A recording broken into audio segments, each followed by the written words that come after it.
नमस्कार विद्यार्थी मित्रांनो, easy learning with Ulhas Kulkarni या यूट्यूब चॅनलवर सगळ्यांचे हार्दिक स्वागत. आज आपण इयत्ता 5वी स्कॉलरशिप 2017ची परीक्षा परिषदेची प्रश्नपत्रिका सोडवणार आहोत.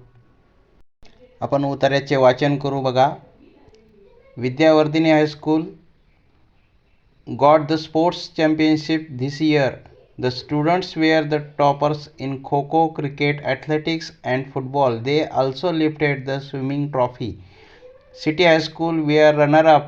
They lost the championship by 2 marks. अशा प्रकारे 1 ते 3 प्रश्नाचे आपल्याला या उतार्यात आधारित आपल्याला काय करायचे आहेत, प्रश्न शोधायचे आहेत आणि या उताराला पाहूनच आपल्याला त्या उतार्यामध्येच उत्तर मिळणार आहेत. तर पाहू आपण प्रश्न. आता याच्यामधला पहिला प्रश्न आहे, पहा.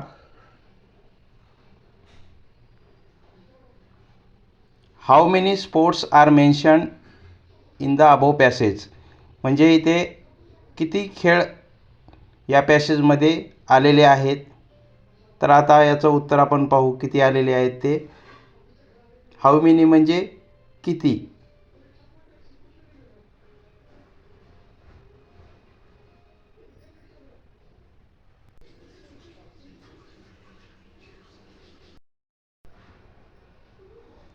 बघा, इथे दिलेले आहेत.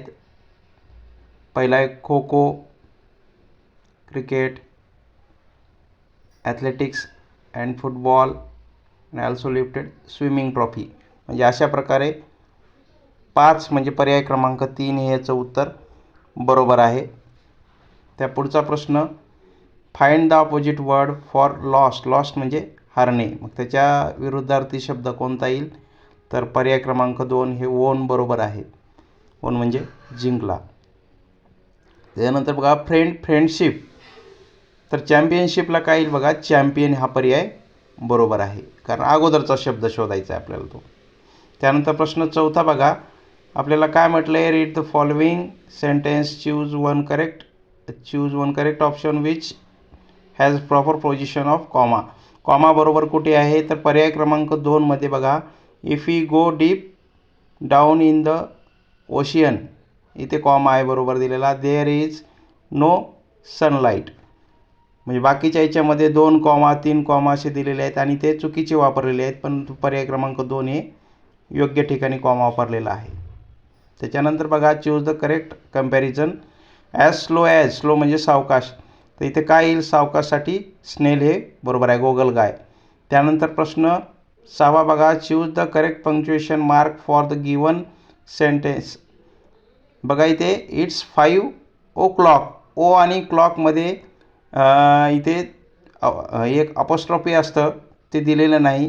तर बघा, ओ आणि क्लॉकच्या मध्ये एक स्पेस असतो आणि त्या स्पेसमध्ये अपॉस्ट्रॉफीचं साईन दिलेलं असतं. त्याला पंक्च्युएशन मार्क आपण असं म्हणतो. त्यामुळे पर्याय क्रमांक 2 इथे बरोबर येईल. त्यानंतर choose the correct alternative. The hut was near to the sea हे बरोबर येणार. पर्याय क्रमांक 1, समुद्राच्या जवळ. Read the following mottos regarding tree plantation programme. Select the correct alternatives to complete it. म्हणजे ट्री प्लांटेशनशी संबंधित आहे, त्यामुळे ईच वन आणि त्याचा पर्याय प्लांट 1 हे बरोबर आहे. त्यानंतर प्रश्न क्रमांक 9 बघा, आपल्याला सॉल्व द फॉलोइंग पझल सोडायची आहे आणि यामधला असं शोधायचं की एक अक्षर आपण त्या ठिकाणी लिहिल्यानंतर दोन्ही शब्द हे अर्थपूर्ण तयार झाले पाहिजेत. तर तिथे आपण ओ लिहिलं तर पर्याय बरोबर येतो. पर्याय क्रमांक 4 हे याचं उत्तर बरोबर आहे. त्याच्यानंतर बघा, प्रश्न 10वा, find the hidden letter in the given picture. या चित्रामध्ये बघा, ही काय लॅडर आहे. तर याच्यामध्ये एच हे अक्षर आपल्याला दिसत आहे ऑब्झर्व केल्यानंतर. त्याच्यानंतर पुढचा प्रश्न आहे बघा, choose the correct living place for pig. डुकरासाठी राहण्याचे ठिकाण हे कोणता पर्याय येईल. किनल पण नाही, स्टेबल पण नाही, डेन पण नाही. तर स्टाय हे त्याचा पर्याय बरोबर आहे. डुकराच्या राहण्याच्या ठिकाणाला आपण स्टाय असे म्हणतो. त्याच्यानंतर प्रश्न 12वा, select the correct rhyming word for the given object. Object काय आहे बघा, तर हा काय आहे, सन आहे. हा काय सन आहे आणि याचा आपल्याला रायमिंग वर्ड्स शोधायचा आहे. त्याचं इथे उत्तर फन, पर्याय क्रमांक 3. त्यानंतर प्रश्न 13वा, choose the mismatch pair for the following. Mismatch pair म्हणजे चुकीची जोडी आहे. हा लक्षात ठेवणं महत्त्वाचं आहे. मिसमॅच विचारले आपल्याला, चुकीची शोधायची आहे. त्यामुळे पर्याय क्रमांक 1 बघा, मॅन बरोबर आहे आणि ते लीफ आणि लिव्ज हे चुकीचं आहे. इथे लिव्ज यायला पाहिजे, तर लिफ्टचं काय केलं त्यांनी, लिफ्ट्स केलेलं आहे. बाकी सगळे बरोबर आहेत. त्याच्यानंतर select the correct option for the seeking permission. Permission घेण्यासाठी काय बघा, I am going for picnic येणार का, बरोबर नाही येणार. Can I go for a picnic, हा बरोबर आहे. इथे परमिशन विचारलेली आहे, मी जाऊ का, या प्रकारे विनंती आहे. आणि खालचे दोन्ही पर्याय हे परमिशन घेण्यासाठी नाही. त्याचा पुढचा प्रश्न प्रश्न क्रमांक 15, find the odd word. Odd म्हणजे वेगळा. कॅबेज, ऑस्ट्रिच, रॅडिश आणि ब्रिंजल. बघा या ठिकाणी ऑस्ट्रिच हा पक्षी आहे, बाकी सगळ्या भाज्या आहेत, त्यामुळे ऑस्ट्रिच या ठिकाणी ऑड आहे. त्यानंतर प्रश्न क्रमांक 16 बघा काय,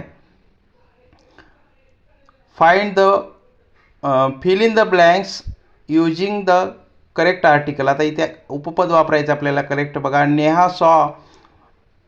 एलिफंट इन अ झू. आता एलिफंटला काय वापरतो आपण, ॲन, हे बरोबर आहे. पर्याय क्रमांक 4. Read the word in the following diagram. Choose one correct punctuation mark. या शब्दांसाठी आपल्याला पंक्च्युएशन मार्क, फुल स्टॉप नाही, कॉमा पण येणार नाही, तर एक्सक्लेमेशन मार्क हे पर्याय क्रमांक 3 बरोबर आहे. तिथे आपण एक्सक्लेमेशन मार्क्स या शब्दांसाठी वापरत असतो. बघा त्याच्या पुढचा प्रश्न आहे, चूज द करेक्ट अल्टरनेटिव्स. आता ही संख्या बघा, 1 वर 6 शून्य आहेत, म्हणजे ही संख्या आहे 10 lakhs, म्हणजे 10 लाख. 10 लाखासाठी आपण इंग्रजीमध्ये अ मिलियन हे पर्याय वापरतो. 10,000 किंवा 1 lakhs, 10 million सुद्धा नाही. त्याच्यानंतर प्रश्न क्रमांक 19 काय आहे आपण पाहू. बघा, select the correct option. 15th August is our independence day. बरोबर आहे. पर्याय क्रमांक 2. Choose the correct greeting from the option. आता इथे ग्रीटिंग निवडायचं आहे. Ajay was ill. Rishikesh visited him in hospital. He said before leaving hospital. काय येईल, गेट वेल सून. पर्याय क्रमांक 4. आजारी माणसासाठी आपण गेट वेल सून असे वापरत असतो. त्याच्यानंतर प्रश्न क्रमांक 21, by arranging the given word in alphabetical order which word will be in middle position. इथे आता आपल्याला अल्फाबेटिकल ऑर्डर केल्यानंतर पर्याय क्रमांक 3 हेचं उत्तर बरोबर येईल, कारण मध्यभागी आपल्याला निवडायचं आहे अल्फाबेटिकली ऑर्डर करून. ते तुम्ही पाहू शकता. त्यानंतर सिलेक्ट द करेक्ट ऑप्शन. बघा, the girl has a headache given in the picture. काय त्याचे डोकेदुखी आहे, डोकं दुखते. The sun rises in the east. त्यानंतर सॉल्व द रिडल. फार्मर आहे ते. त्याच्यानंतर शेवटच्या प्रश्नाचं विल नॉटचं काय येतं, वोंट, हे पर्याय क्रमांक 2 बरोबर आहे. अशा प्रकारे आपण 25 प्रश्न सोडवलेले आहेत. ही 2017ची प्रश्नपत्रिका आहे आणि या प्रश्न सोडवल्यामुळे तुम्हाला फायदा नक्कीच होणार आहे. काही प्रश्न हे परीक्षेमध्ये रिपीट होत असतात, त्यामुळे या प्रश्नांचा सराव केल्यानंतर तुम्हाला नक्कीच परीक्षेमध्ये फायदा होणार आहे. अशाच प्रकारचे व्हिडिओ पाहण्यासाठी या चॅनलला लाईक करा, शेअर करा आणि सबस्क्राईब करा. धन्यवाद.